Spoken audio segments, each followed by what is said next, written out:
Good evening, everyone. Welcome to Fine Poets Soulgasms. Now, on Sunday, I was speaking to you all about different types of people, people who are dependable, the different types, people, when we speak about accountability and safe spaces. Well, for today's clip, we're going to speak about the dependables, not all of them. I'm going to break it down little by little for the week. I hope you all are feeling well and you're ready for this. So I was speaking, I was breaking down dependables. If you remember, the A sides, the B sides. There's two parts to the B sides, and I broke down parts about accountability and safe space.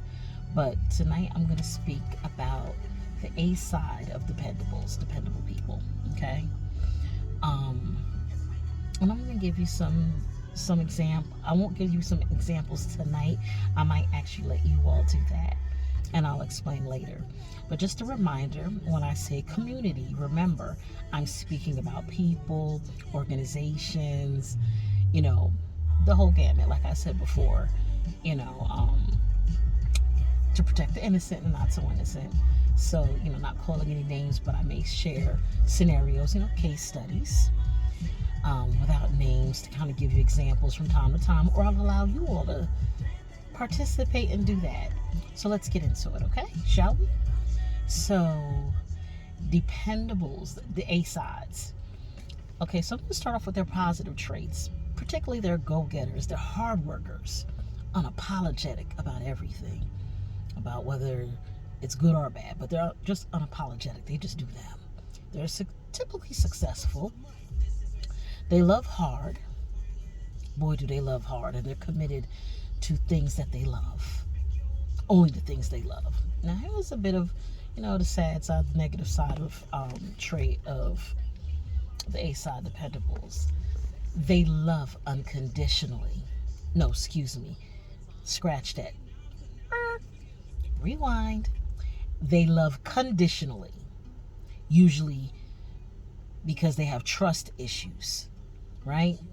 They could be judgmental, even though a lot of them don't think they are. They're kind of judgmental. They could be quite unkind, mean, in some cases, just abrasive. They could be selfish, not the self-care. But they could be really selfish and shallow at times. And they are selectively available. Like, basically, if they don't feel like helping somebody, they don't feel like, they're just not going to do it. They're going to pick and choose, and that's it. In some cases, I think that's kind of neutral territory. We should be sometimes selective on who has access to us and, who we share our availability with. But sometimes it could be off-putting, especially if you didn't do anything to them. They could be real funny time. But, so the root of all of this, just like anything in life, if people think that, it's just surface, it's just this and that, it's just black and white. No, there's a root to everything. So the deep-rooted issues that possibly can attribute to a lot of this, and it's trauma, obviously, is mostly emotional and psychological trauma for the people who are usually like this. Now, we know it's not everybody, because everybody has different parts of them that will fall into different categories. We understand that. But typically, the A side dependables have a lot of emotional, psychological trauma. And, let's just go over really quick some types of trauma, if you don't mind. And then, I'm not going to keep you long tonight. I'm just going to give you some things to pretty much think about. So, if we're speaking about trauma, main sources of trauma are rape, molestation, domestic violence, natural disasters, severe illness and or injuries, the death of a loved one, or death of loved ones, witnessing acts of violence. I added to that list bullying, excuse me, something's in the air, consistent disappointment, by others, violation of trust.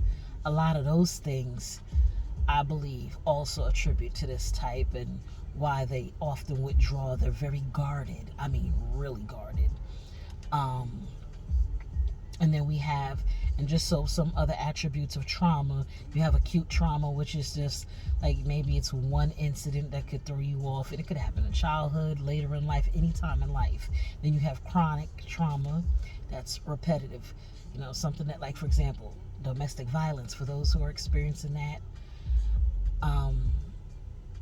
I hope you find peace and you live your truth and you get the help you need and you escape, because that's a hard one. I'm not touching that one today, but that's an example of repetitive trauma, of chronic trauma, because it's repetitive. Usually it's ongoing. Complex. Oh God, it's multiple types all across the board of trauma. It's like you've had trauma here, there, different times, different. It could be a lot. But I'm going to stay focused on this.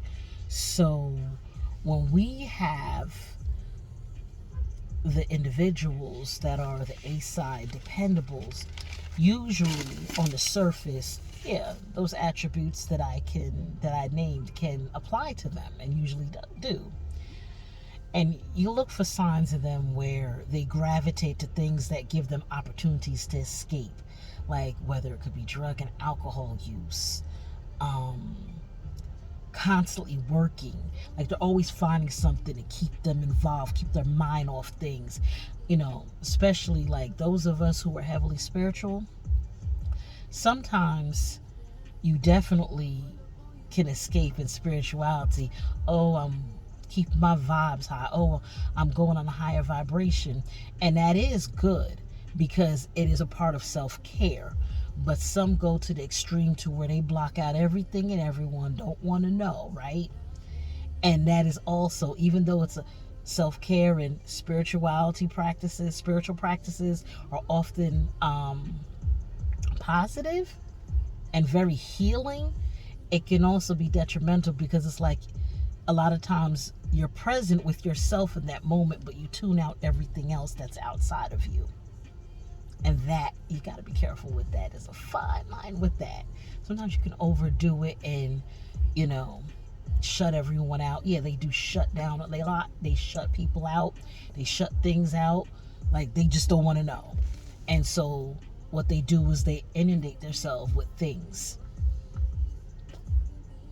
Abuse drugs, unfortunately. Like I said, anything they could use to escape, that's what they do. And cures, technically, to be honest, there are really no cures for a lot of trauma and a lot of the PTSD that comes with it and all of that. But what you can do if you find yourself in this situation, and remember I was speaking about safe spaces, if you don't have someone to talk to or someone that can help you process the things that you are feeling, then I do encourage everyone to go out and see a licensed therapist, or a counselor about the issue, somebody that can help you and give you the tools. Now, I'm not a licensed therapist or counselor. I'm in coaching. I'm working on coaching. That I do, because I do know a lot. I've experienced a lot in my life. I've been in healing for many things, and I've watched people, and whether it be my circle or my community, and I'm one of those people that's been there, and there are folks that have really been there for me, and it's a learning experience, and then I read a lot, so but no, if you really do have severe issues, I ask that you reach out for help. Therapists, I have some referrals if you ever need any. Depending on where you are, I might be able to navigate, to help you to get someone in your area, or I may know someone. Yeah, I know a lot of people in different places, but it's just important that you understand that you're not alone. And there's nothing wrong with being an A-side dependable, but it's when those negative traits come out, you, like I said earlier, sometimes hurt people, right? And you tend to really push away the blessings that are really available to you, because you're abrasive, you're rude, you shallow, you mean, you judgment, like all that. Yeah, no, we like I said, we're not all perfect Patties and perfect Patricks, but if we could lead more fulfilling, loving, unconditionally, let's love unconditionally. have love unconditional for others and for ourselves, I think, you'd be better off on your journey to healing. So feel free to share your situation with me privately when you look in the link and this is the YouTube video. So if you look at the link in the description, there will be ways to contact me. If you see this posting on social media, feel free to DM me privately if you want to share a story. And if you would like me to highlight you as one of the case studies, yes, no names will be used, then I am a safe space. So I'll gladly do that and put you on. Or if you need some help, let me know. And I can put you in touch with someone who can help you navigate through the things that you're going through in your life. Well, I hope you guys are having a great evening. Just want to touch base with you as I promised. I told you I'd be breaking all of this stuff down this week, and that's what we're doing. And I wish you a great night. Peace, love, and blessings. Night.